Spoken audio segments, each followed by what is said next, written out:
Será que com a recente alta do petróleo, os juros vão subir em todo o mundo? A gente vai ter uma crise ou alguma oportunidade aí no meio do caminho? Lembrando que esse vídeo aqui não é uma recomendação de investimentos. Pessoal, primeiro ponto. A alta ou a baixa do petróleo influencia taxa de juros, inflação, dólar, bolsas e assim por diante. Mas não necessariamente isso aqui vai significar uma mudança na sua carteira.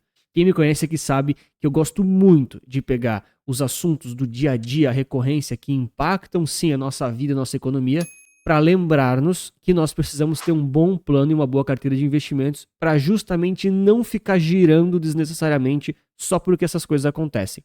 Mas vamos entender um pouquinho do comportamento do petróleo, os impactos reais que eles têm na economia em geral e entender aqui alguns ajustes de expectativas. Afinal, se você está fora do seu plano ou tem um plano que não é compatível aí com o seu perfil de risco, pode sim ser importante você ajustar, mas não é por causa do petróleo, é porque você está fora do seu próprio plano, beleza?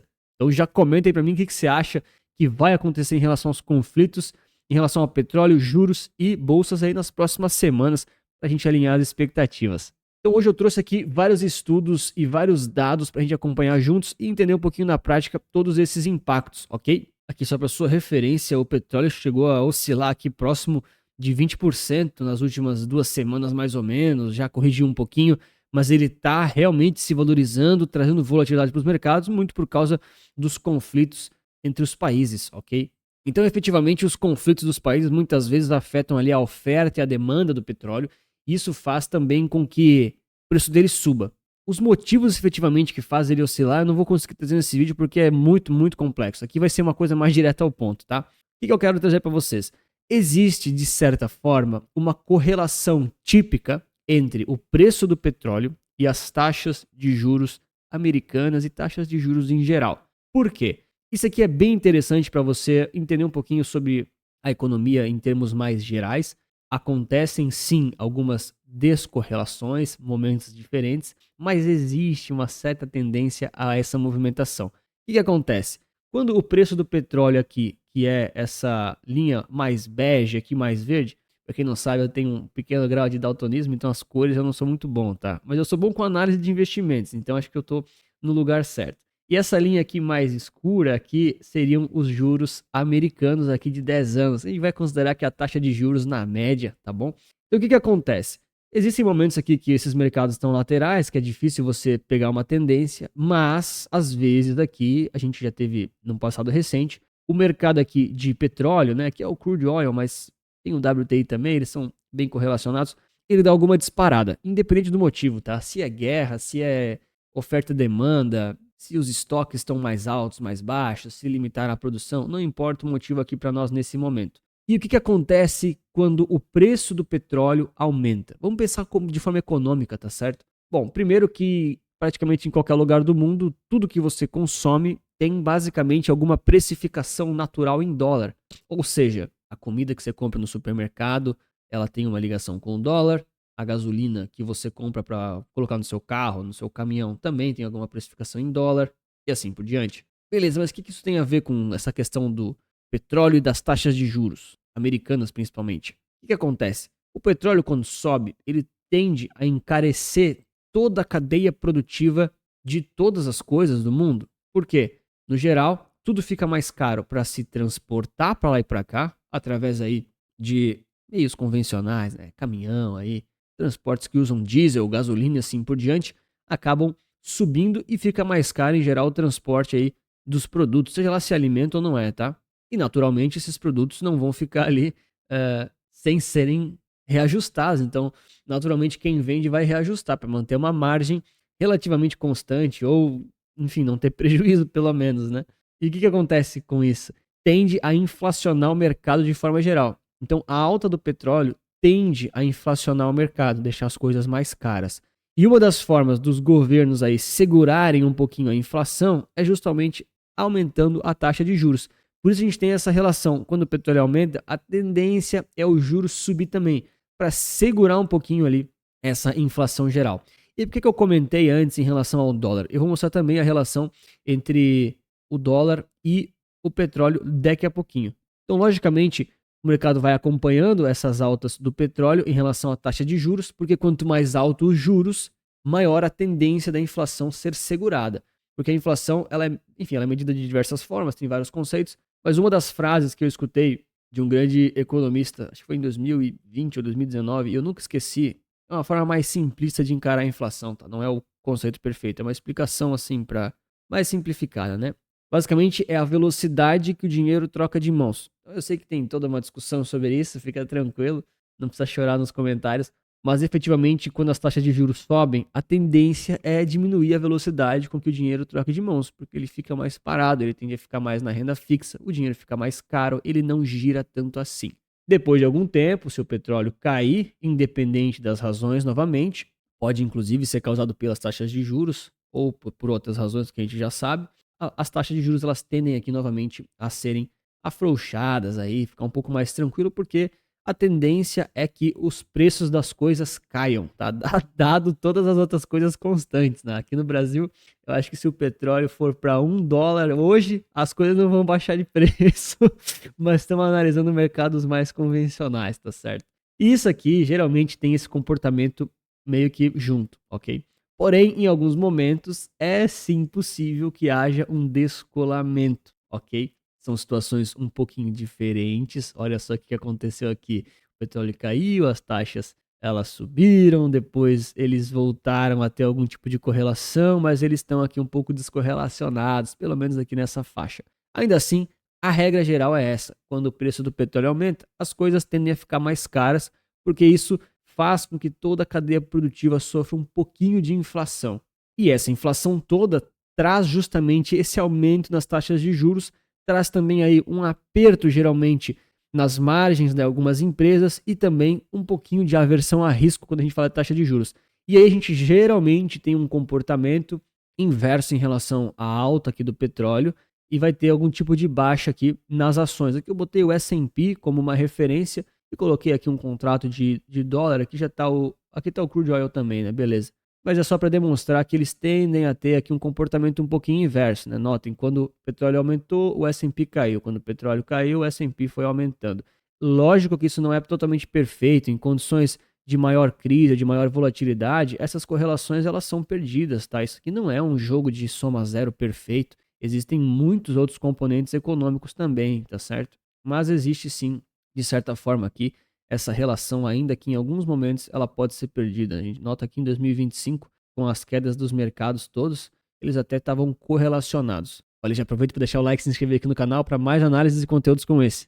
Ok, mas qual que é o ponto de tudo isso? A gente está tendo um conflito recentemente que está trazendo aí volatilidade e um aumento gradual aí do preço do petróleo. Pode ser que acabe hoje, pode ser que continue por mais dias. Mas nós temos essa semana uma coisa muito importante, por isso que eu estou fazendo esse vídeo.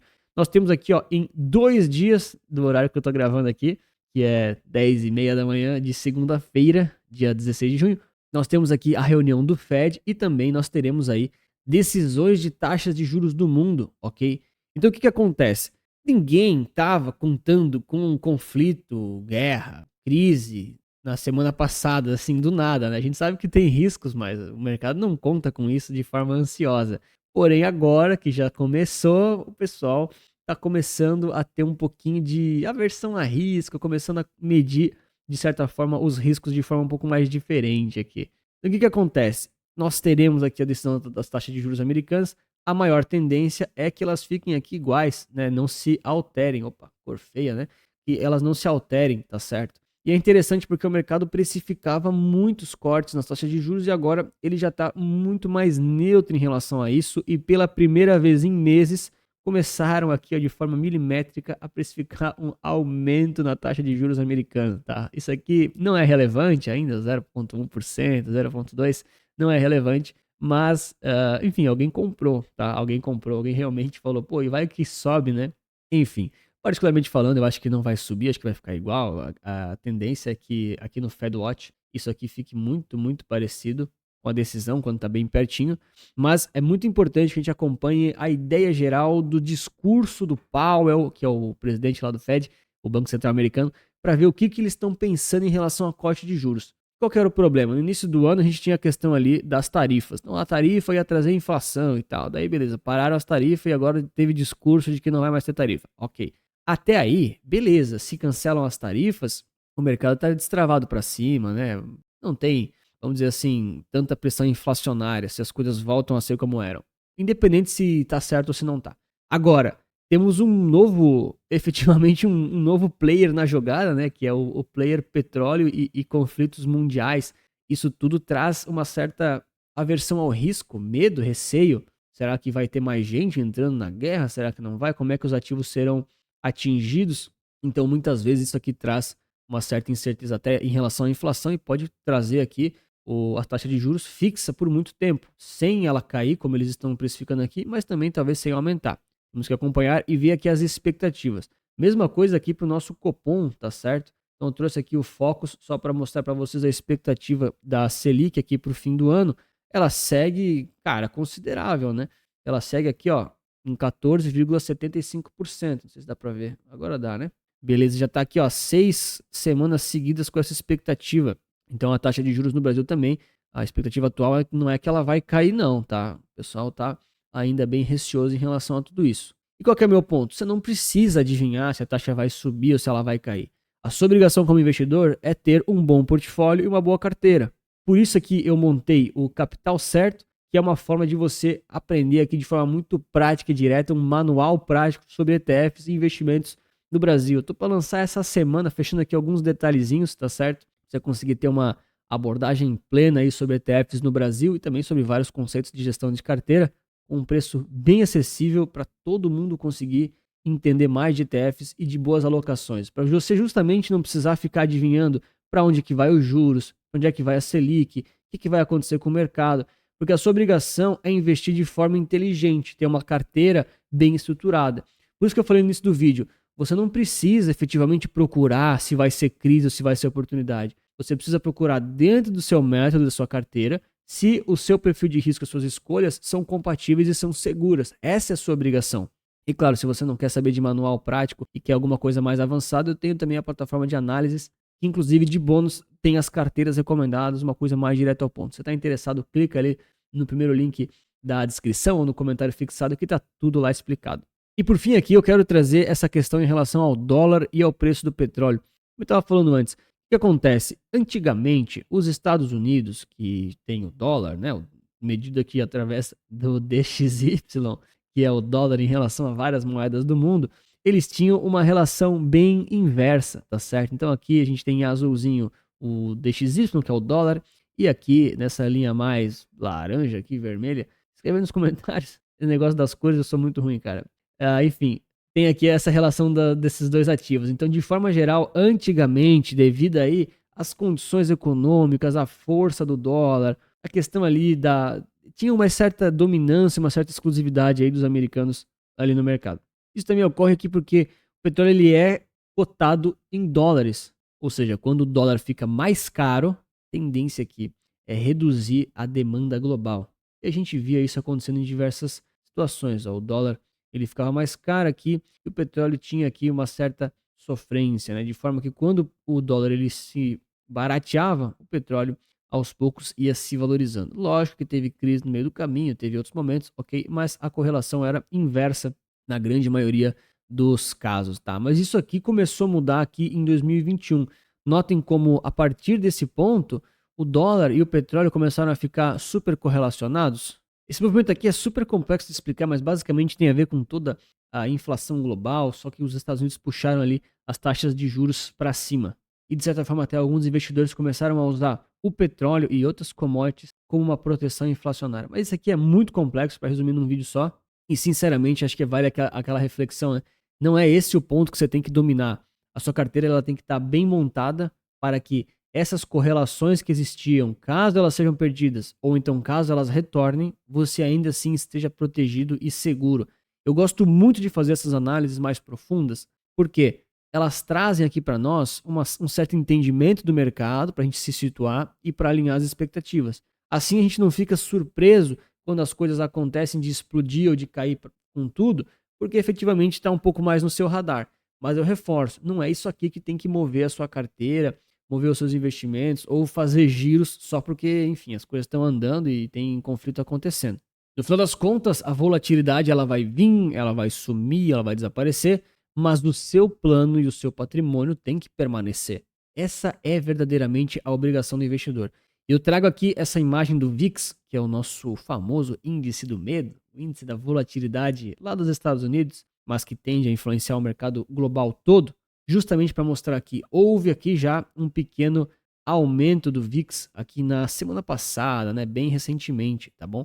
Então, devido aí às notícias dos conflitos, muitas vezes o mercado, ó, ele gira, ele se trava, ele se protege e isso gera aqui um aumento do VIX, um aumento do medo, vamos dizer assim. E querendo ou não, a tendência é, caso os conflitos continuem escalando, caso o petróleo continue indo ali mais para cima, causando aí mais receio de inflação, mais taxa de juros para cima, mais volatilidade aqui, né?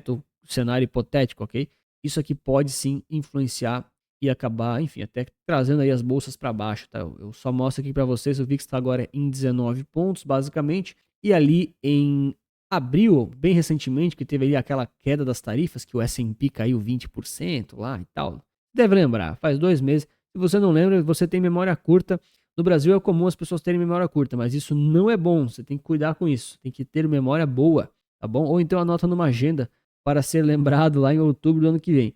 Mas efetivamente aqui o VIX chegou a 60, então a gente não está nem perto da volatilidade que estava recentemente, tá? Mas é só um tipo de alinhamento que você pode deixar no seu radar para caso a volatilidade dispare, você também não sofra aí violentamente com quedas na carteira, porque você já está planejando tudo isso. E se você quiser um giro sobre os ativos principais desse primeiro semestre no mercado, a correlação entre a bolsa, Bitcoin, ouro, Ibovespa, S&P, está aqui recomendado nesse vídeo. Um grande abraço, muito obrigado pela sua inscrição, seu like. Lembre-se que investir certo resulta capital.